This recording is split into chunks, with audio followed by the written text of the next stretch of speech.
Welcome to Two in a Pew. I am so excited for today's conversation. We have Melanie Barnett Ober. She is the Community Development Director at Room in the Inn, which is one of my favorite mission organizations here in Nashville, Tennessee.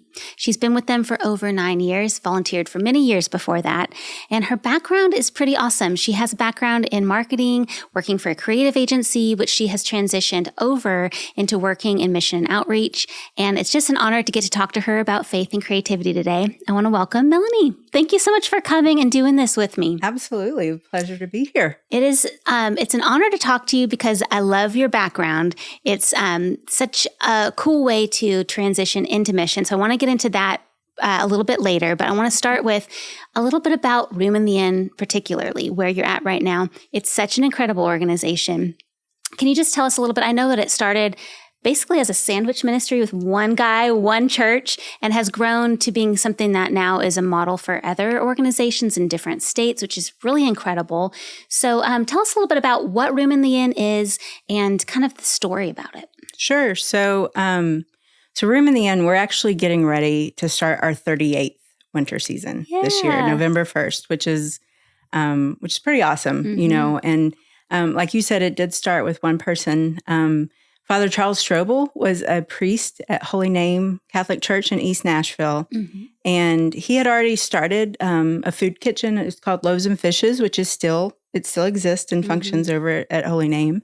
And through his parish, and, he was the pastor there and priest there. And the Corps of Engineers, where the Titans play right now, they were starting to clear that area for development. And in the process, that displaced the individuals who were camping there, who had the little shacks living on the river. Sure. So and they didn't really consider them homeless back then in the 80s, but they were poor. It was the poor, it was people living in poverty. And Charlie was already meeting a need by feeding those individuals. And there's a lot of volunteers and people that were working with him and helping. But when they were displaced, they started sleeping in their cars in the church parking lot. And he always told us if he was the closest parking lot. Wow. If his church had been down the road, it would have been someone else's opportunity, but it was his. And so one night it was very, very cold, and Charlie knew that those men and women were sleeping in their cars. And so instead of just rolling over and trying to go to sleep, he went outside and he asked them to come inside into the church. And they did. And he said, I knew that they would be back the next night, and I knew that I wanted them to come back, And so he already knew a lot of those individuals, but immediately called some people and asked, can you bring some donuts in the morning? Can you bring some coffee? And he made them peanut butter and jelly sandwiches. And, that's kind of a romantic story for sure. But the truth is he was a bachelor who only knew how to make peanut butter and jelly sandwiches, which is really, really kind of cool because you can offer what you can do, and I think that's one thing that Charlie was really good at, as you know, he passed away on August 6th, just a few weeks ago. And so it's been a journey, and it's been really inspiring to reflect on his life right now, honestly, and how Room in the Inn started and how it grew, and just his advocacy for those experiencing homelessness. He believed everyone deserved a home. So Charlie, that's how Room in the Inn started, was just a response to a need that was in his parking lot right outside his door. And since then, we're starting our 38th winter season this year.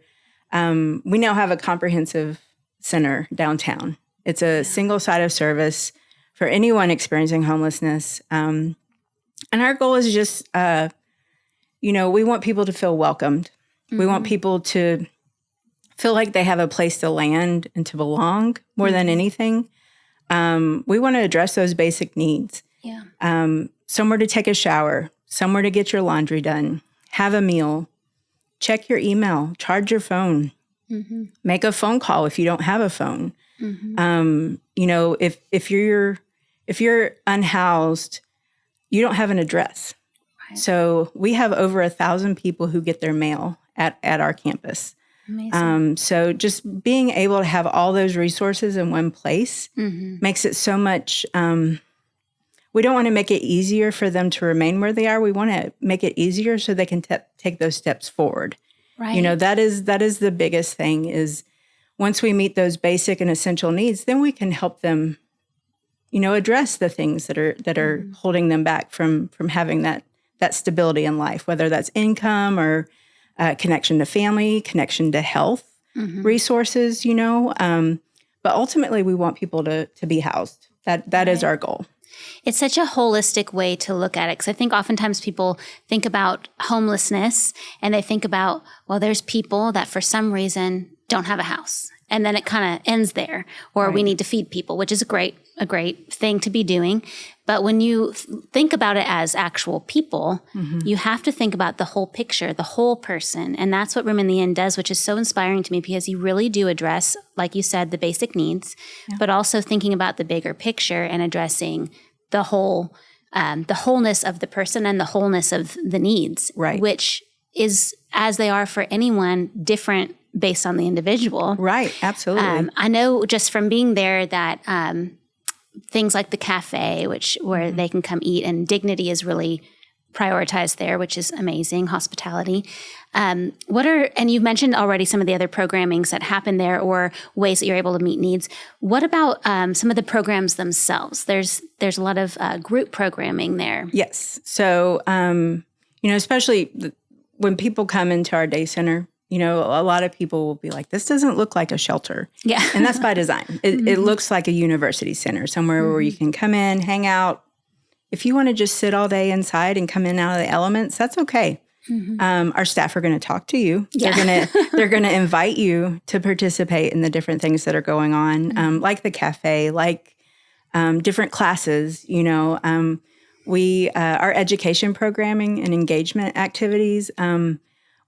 We don't want people to just come into a building. We want them to come into the community. And that's how they're going to heal in so many ways. If there's 200 people in our building, there are 200 scenarios. Right. Every person is unique. The reason that they found themselves coming through our door is different. If there was a single cause of homelessness, then we could work really hard and we could fix it. And that's not the case, unfortunately. Right. So we do what we can, but with our programs, we have a lot of classes that are volunteer led or staff will lead them. Anger management. There's some art classes. We have a yoga instructor that comes every other week who they do chair yoga, which is kind of fun, and activities. And, we have partners like Country Music Hall of Fame comes and teaches a songwriting class. We have Nashville Shakespeare Festival will come and they'll read through a play together, so it's ways for people to feel productive in their day, to engage different parts of themselves, the creative side, the emotional side, and kind of escape their issues and problems for the day, for the moment, and there's such that's a process, to be able to get to that point and to be able to learn something new about yourself. I think that's an even bigger part of it. So that's for our day services and people who are using, just from the general population. We do have transitional housing programs. So we have a program that's specific for veterans, people who are experiencing homelessness and just need some structure and some help to get their affairs in order, to connect to entitlements.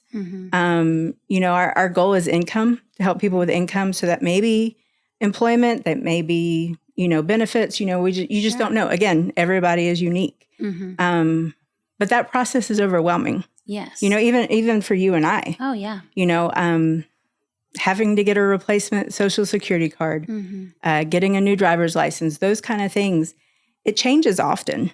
as far as like where the office is located. And in Nashville, they changed the roads because there's so much construction. So it's like, I know that's right. Where do I go? Where do I park? Yes. I'm very lucky that I have a car and I have a phone where I can search. Right. And I have time to go back and forth. Access to a computer, all those things. But if you're in survival mode, how can you even start to think that? Mm-hmm. So being able to come in and have somebody, it's kind of like the guidance counselor, or your parents, just kind of help you, not with all 10 steps, but at least that next one. Sure. And that builds confidence, and that offers them the opportunity to grow some of that confidence in them, so then they can start navigating a little bit more.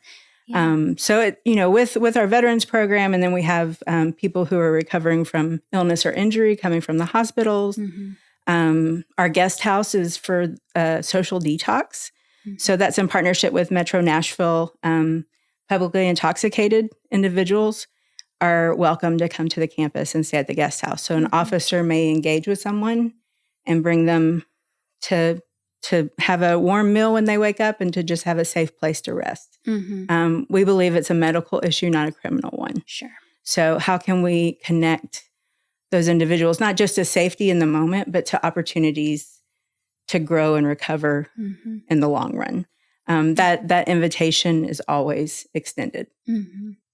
Yeah. So I love what you said earlier, that your goal is not to help people stay where they're at, but it's to move forward in the next step. And you just named multiple different ways that people can be moving forward depending on where they're at. Right. I spoke to, last time I was there, I served alongside someone who had been through the veterans programming that you offered, and now has a job and is really back on his feet, and it changed his entire life. And this is someone that had served our country and then found himself in a difficult position. But I just loved having that conversation and hearing from someone who got to make that next step because of the way that you all are assisting holistically, which is so awesome. And it's clearly effective because you all have been asked many times to come and share the model with different organizations or people in different states that want to be starting something similar or need help getting that going. How have you seen that come to fruition? I think how it really started, with Room in the Inn 38 years ago, lots of different churches and congregations would partner, So if you have 10 congregations and then there's 20 volunteers in each one, and, it spreads quickly. There's a lot of people who are involved in the ministry. People don't always stay put, where they are. So several volunteers actually moved to other cities and they saw a need and they were like, we could do that here. Yes. And so they became the champions in that new community of bringing that organization together. And, from our perspective, we will share all of our tricks. Yeah. We will share our policies and procedures, and they can come and see how we're doing it, and get ideas and know what their capacity is, what the need is in their community, and then build their own program, but take some of the cues from how we do it. The big one is the winter shelter program. We, handle the logistics. The downtown campus really serves like the airport. We know how many seats are available, how many beds within the community. So we have a system where our guests know if they for sure have a bed or not for the night. And if they don't, they have plenty of time to get to the mission. Right. That is something that's very, very important to us, is to be transparent and above the table so that people have full information and they can make decisions with time.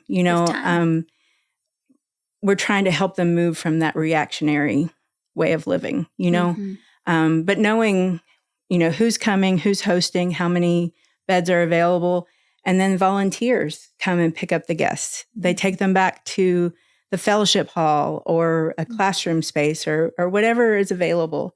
And other volunteers are providing a meal, and then other volunteers are staying overnight, so there's a lot of different people who are contributing, and it is at no cost to us at the campus, and it's at no cost to the city. Right. But people of faith are able to serve in a very practical way. You know, you don't have to convince someone that if somebody's hungry, we should feed them. Right. You know, like that's a no-brainer. Right. But that whole model of sheltering individuals is very cost effective. And then funds for homeless services can be used for the next step. You know, if we're not having to figure out how to shelter, you know, at a huge expense. It is very expensive to do in a city environment. But to invite the community to help, then we can focus on housing. You know, we can focus on services. We can focus on health initiatives, you know, all those different things that they also need. You know, like I said, if it was one thing to fix it, I'd work myself out of a job tomorrow. Right. You know? Which is kind of what makes it a creative endeavor, because you're not just thinking about in mission, and this can be applied to mission of any sort. But sometimes we think about things of like, well, this is the way that works, so we do it this one way, or this is the way that it's always been done. Right. But shaking that off a bit, and that you mentioned this a bit with talking about extending it into other areas and starting new plants and new spots. But when you shake off the expectation of this is the way it's always been done, so this is the way we have to do it, it becomes very limiting. But creativity is all about staying flexible, looking at the individual person, looking at the actual need, what it is now, what is it tomorrow, what is it the next day, and how, especially if the goal is to move people to the next step and the next step and not to keep them where they're at, you have to stay flexible with that. Creativity invites others into the picture, which is exactly what you're doing. And it's so, I mean, that is what our faith is all about, is to take the way that we have been equipped by God and the charge we've been given to care for each other and figure out, well, how can we do that? How can we do that the best way for that person? Right. I would love to just read this because you mentioned Charlie Strobel or Charles. When you spoke about him, I'm just going to read directly your words because I love the way you said, he believed that making room in our lives for all people and circumstances made room for God. I love that. Also, that he believed spending time with people who were different and thought differently than he did was the best way to reach creative and lasting solutions to injustice. I'm just going to say that one more time because I feel like that's so true. Spending time with people who were different and thought differently than he did was the best way to reach creative and lasting solutions to injustice. That's amazing. I feel like that says a lot about him and why he started this in the first place, but really about the way that he lived his life. Absolutely. And Absolutely. can you expand on that just a little bit? Absolutely. It's really funny. Over the past month, we've spent a lot of time with his family, with his nieces and his sister and nephews. And, one of the nieces said, a lot of people called him father. They still called him Father Strobel. His family called him Charles. Okay. And all of his friends, which were many, called him Charlie. And I love how even that shows how his relationships with people were very personal and very intentional. And, I've gotten to spend a lot of time looking at different photos and, putting together some publications to honor him, honor our founder. And the more I dig and the more I talk to people and I see reflections about him, he was such a unique person in that he just loved being with people. And it didn't matter, what they believed, where they had been, what they were going to do. He loved people. And he made sure they knew that, and how he lived his life. Like you said, one thing that someone shared that he contacted them over COVID and was just, talking with them. And the gentleman is actually from the Islamic Center in Nashville here. And through their conversations, they both liked baseball, so they would go to baseball games together. They would go have breakfast together. And Charlie asked him, is there a verse from the Quran that would provide comfort right now? Yeah. And so the man shared with him. And then he asked the same of Charlie, and Charlie shared scripture to encourage him as well. And I just thought that was such a beautiful story because it really showed the humanity that Charlie had and the understanding and the acceptance. But he also was very strong in his faith at the same time. And he wasn't, when I would sit down with him, I've known Charlie for close to 20 years, but, before as a volunteer and then working very closely with him for the last, 9 years. Often when you would sit down with him, he would say, "Where are you in the scriptures right now?" Wow. And it wasn't, "What are you reading?" Yeah. It was, "Where do you see your life? Where do you see yourself landing in the scriptures?" Because he saw that was core to who we were as people of faith. Yeah. He also looked for the goodness, and that's something I heard him say 100 times to different people, and I've heard him say it to me.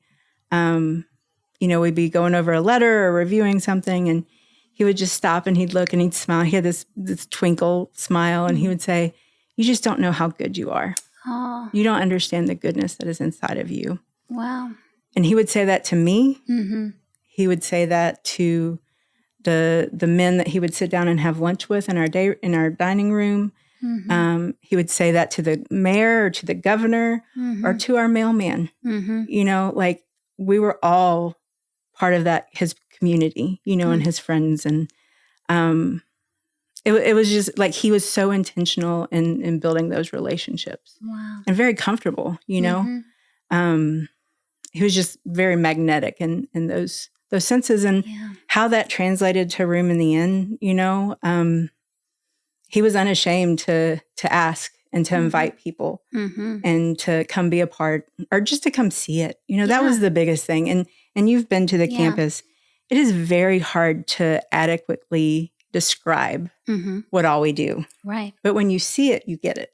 Absolutely. When you meet the people that we're working with, that we're supporting, who are also supporting us, it is truly a community that we get to be a part of. And I'm just very thankful that I get to continue working there and continue his legacy in so many ways. Seeing the goodness, I love that so much. It really touches my heart and probably anyone listening, because in any path that you're taking, your own family, your business job, your nursing job, your ministry job, wherever you're at.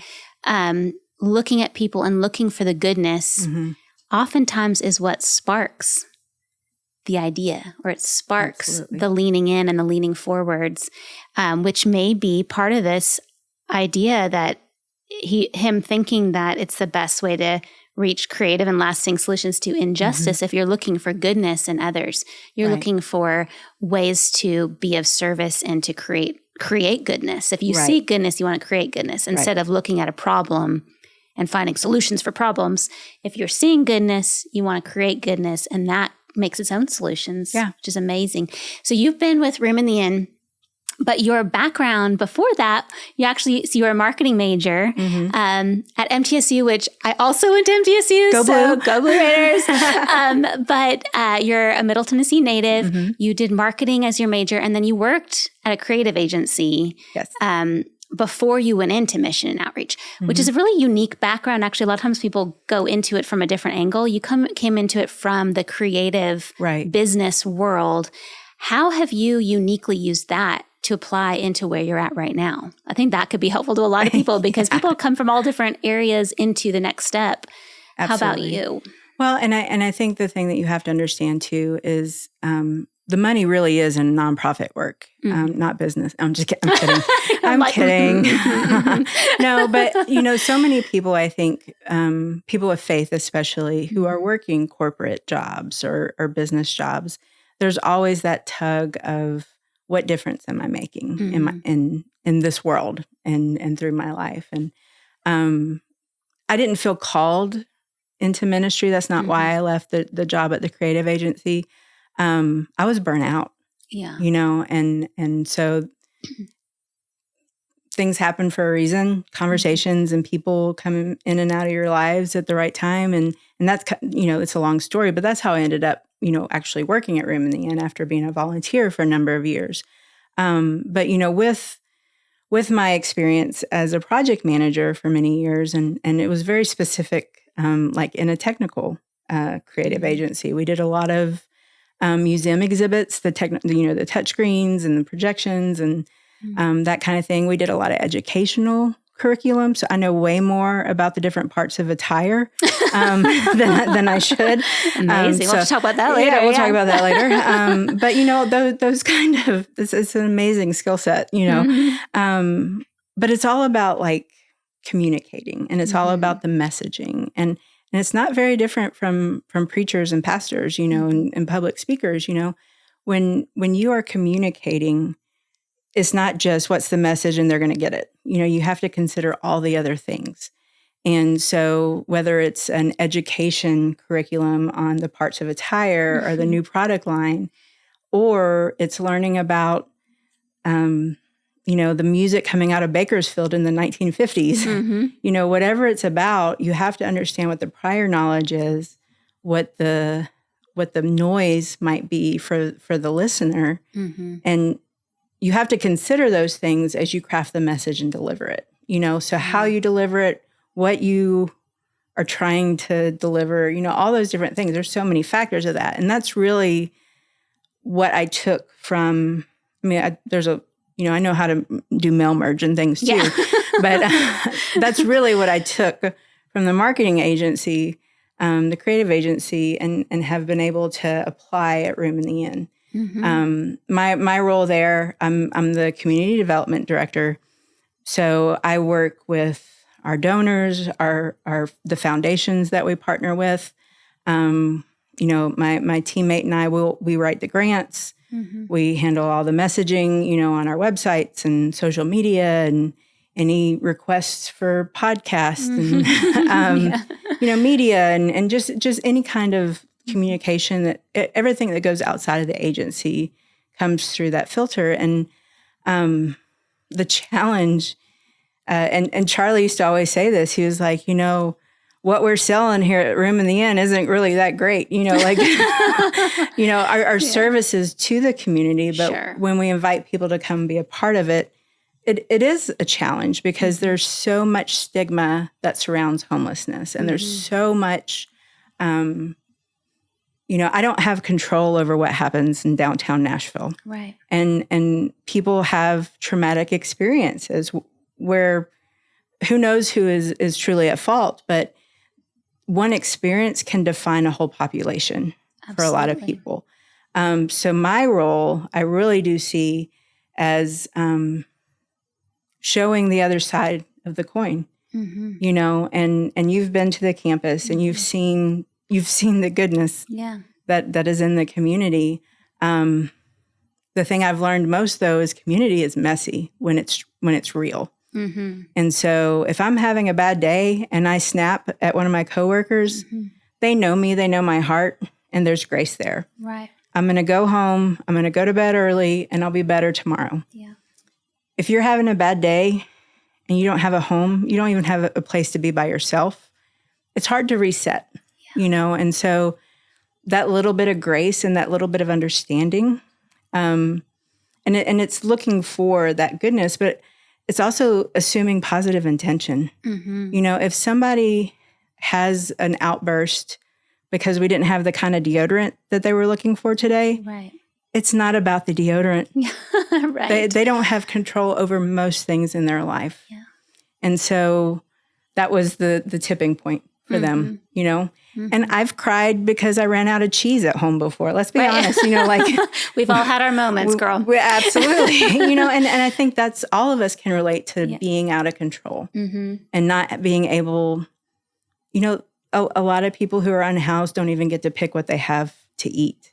Absolutely. It's a take it or leave it situation. Yeah. Always. And when you think about those kind of things, it's like, well, no wonder they're not happy and skippy all the time. Yeah. How can you be? It's amazing. It's amazing what was started with Room in the Inn from the very beginning. It's incredible the way that it's been able, by the efforts of all the volunteers and the staff and everyone involved in the community that's participating, efforts, what that has created and how it's grown. And it's amazing what the potential is just because you are thinking outside the box, thinking creatively about meeting needs in the community. Mm-hmm. So if that is inspiring to anyone that's watching right now or listening right now to this podcast, I hope it is. It inspires me so deeply. And it really can be applied in any area that you feel called towards or that you are maybe already working in and just need a fresh perspective or need a little inspiration and a reminder that what good you are doing now and what good you see can be expanded and grown. I know you have a few things coming up. We're going to go ahead and put a couple little additional questions on our Instagram page. So make sure after this, if you want to hear a little bit more, to go to the Instagram page. But before I let you go, can you just tell us about what is coming up a little bit? I know you mentioned this is the 38th year, which is incredible for the winter overnight housing program that's starting in November. Tell us just a little bit about what is coming up for y'all, if anyone is inspired to maybe participate if you are in the Nashville area or know of a program or community like this in your area. Sure. So, November 1st is when we start the shelter program. It goes through March 31st every year. And as you know, Tennessee weather, it could be, 100 degrees tomorrow and then 30 degrees next Tuesday. Right. That's just how it's kind of crazy. But the intention is to offer during the coldest months, which really are, January and February, especially. Right. So we partner with local congregations. There's, prior to the pandemic, there was close to 200, and we're working to reengage a lot of the volunteers and groups to be back in service with us. But it's hard, and it's hard to reset in a lot of ways, but offering shelter really isn't that difficult. It's easy. It's, you may think you need showers or you may need this, you may need that. And really you don't, you need a willingness of your volunteers to know how to do hospitality, which, in the South, there are plenty of sweet families who know how to offer hospitality. That's right. There's not a lacking in hospitality down here. That is for sure. There's desserts on every counter when you're in the church world. That's right. So, just trying to, I think people are intimidated by the idea, but that's something that we can talk through and answer your questions and help you with that structure. But the need is great. I mean, there are a lot of people who deserve a place to be and to be safe and to be able to rest. And it's an opportunity for them to, a lot of people have been hurt by the church or by congregations. And so it's a grace too, we just have to accept people for where they are in that process, and love them. And that's how transformation happens. Right. For sure. But we need more congregations to participate with us. We, the last several years, we have only been able to offer overnight shelter to the men in our community. And we want to welcome women again, but we need more people to help us in order to do that. We want to be consistent. So, there's just a lot of moving pieces, but we want to talk to people. We want them to come to the campus and see what's happening, see how we're serving. And when you see it, you start to get creative of, hey, I can plug in here. I can do that. It's not as intimidating for sure. Or I can take this back with me and do something where I'm at in my own life. And, we have this gym or we have this whatever. And absolutely. And also seeing the programming, which you can go on. Y'all have a website as well. So that's something that you can look at if you are in the Nashville area and you're interested in volunteering in some way, or if you are outside the Nashville area and you want to take a look at the way the programmings are put together or talk to somebody, that information is available on the website. If you can tell the website, we'll have that written down as well. But sure. It's roomintheinn.org is our website. We update our Facebook page and our Instagram very often. So it's at Room in the Inn. Amazing. is our Instagram and Facebook. So like us and follow us. Yes. For sure. Absolutely. There's so much information to, I could talk to you for forever. I hate to cut us off, but because I could talk about this forever. I'm just so inspired by the way that you all move in mission. And my hope is that it's inspiring to others in the callings on their heart. That there's just, I feel like the key here is that looking for the goodness, creating goodness is just so powerful. Yeah. So thank you for sharing that. Thank you for talking with me today. And then also just if you're watching or listening, head over to our Instagram page and we're going to have a little bit more there. So thank you so much, Melanie. I really appreciate you so much for being here. Thank you. Thank you for the opportunity. I appreciate it. Absolutely.